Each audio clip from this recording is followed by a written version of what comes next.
પણ આપણને ખોટા ગણશે તો આપણે સટકી જવાનું. હે માથાકૂટ તો વધતી જ જાય છે. હું પંચ બોલાયો. ભલે ને પંચ બોલાવે, બધાને ખબર જ છે ને ભોળા દાદા ખોટા છે, આપણે જ ફાયદો છે ને. હા ઈ હાસુ.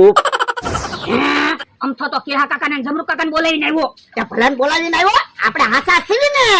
જો કેહા કાકા જમરૂ કાકા મારી કાંઈ શરમ રાખતા નહીં, જે હવે ઈ હાસો ન્યાય કરજો. પણ વાત હું છે ઈ તો મને કયો.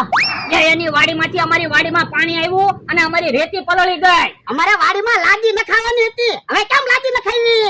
સાચી વાત છે હો ભલા તારી. તો વાત અમથા તારો છે. પણ કેહા કાકા ઘઉં હોય કે બાજરો હોય કે કાંઈ કઠોળ હોય તો હું પૈસા આપું. એટલી રેતી ના ઈ 2000 રૂપિયા માંગે, થોડા હું આપું? ઈ અમારે કાંઈ સાંભળવું ના, અમને તો ન્યાય મળવો જોવે. બોલો તમારે શું ન્યાય જોવે?